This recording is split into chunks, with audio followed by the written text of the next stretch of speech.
ইরানের কঠোরতার কাছে কোণঠাসা হয়ে পড়েছেন মার্কিন প্রেসিডেন্ট ডোনাল্ড ট্রাম্প।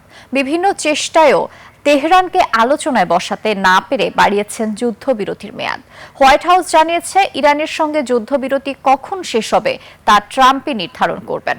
এদিকে প্রতিশ্রুতি ভঙ্গ, অবরোধ ও হুমকি আলোচনার প্রধান বাধা বলে জানিয়েছেন ইরানের প্রেসিডেন্ট মাসুদ পেজেশকিয়ান। একই সাথে মার্কিন নৌ অবরোধের তোয়াক্কা না করে হরমুজ প্রণালী পাড়ি দিচ্ছে একের পর এক ইরানি জাহাজ।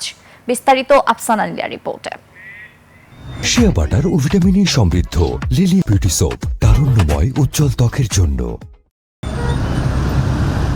নানান নাটকীয়তার পর ইরান যুক্তরাষ্ট্র যুদ্ধবিরতির মেয়াদ অনির্দিষ্টকালের জন্য বাড়ানোর ঘোষণা দিয়েছেন মার্কিন প্রেসিডেন্ট ডোনাল্ড ট্রাম্প। বলেছেন, আলোচনার মাধ্যমে সমাধানে না আসা পর্যন্ত চলবে যুদ্ধবিরতি। হোয়াইট হাউসের মুখপাত্র ক্যারোলিন লিভিট নিশ্চিত করে বলেছেন, প্রেসিডেন্ট তেমন কোনো কঠোর সময়সীমা বেঁধে দেননি। তিনি আরও যোগ করেন, শান্তি চুক্তির জন্য যুক্তরাষ্ট্রের দেয়া শর্তাবলীর বিষয়ে ইরানের নেতাদের কাছ থেকে একটি সম্মিলিত প্রতিক্রিয়া পাওয়ার অপেক্ষায় আছেন ট্রাম্প। একই সাথে ট্রাম্পের দাবি, ইরানের নেতৃত্ব এখন বিশৃঙ্খল, তাই তারা আলোচনায় আসছে না। দ্বিতীয় দফায় আলোচনার জন্য পাকিস্তানে ইরানের অনুপস্থিতি এমনটাই প্রমাণ করে বলে মন্তব্য করেন তিনি।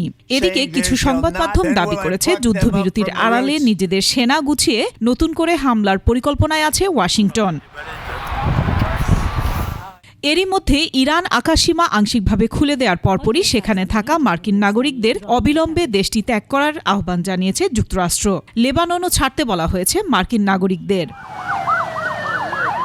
তবে যুদ্ধবিরতি আর হরমুজ প্রণালী ইস্যুতে কঠোর অবস্থানেই রয়েছে তেহরান। প্রতিশ্রুতি ভঙ্গ, অবরোধ ও হুমকি আলোচনার প্রধান বাধা বলে মন্তব্য করেছেন ইরানের প্রেসিডেন্ট মাসুদ পেজেশকিয়ান। নৌ অবরোধের মাধ্যমে বিশ্ব অর্থনীতিকে জিম্মি করা এবং ফ্রন্টে ইসরায়েলি আগ্রাসন বন্ধ না হলে কোনো পূর্ণাঙ্গ যুদ্ধবিরতি নয় বলে জানিয়েছে দেশটি। একই সাথে যুক্তরাষ্ট্রের নৌ অবরোধকে বৃদ্ধাঙ্গুল দেখিয়ে হরমুজ পার হচ্ছে একের পর এক ইরানি জাহাজ। আর এই অন্যতম গুরুত্বপূর্ণ জলপথ সব বাণিজ্যিক জাহাজের জন্য এখনই খুলে দেওয়া সম্ভব নয় বলে জানিয়েছে ইরান। এই পরিস্থিতির জন্য যুক্তরাষ্ট্রকে দায়ী করে তেহরান বলছে, বৈশ্বিক অর্থনীতিকে জিম্মি করেছেন ট্রাম্প।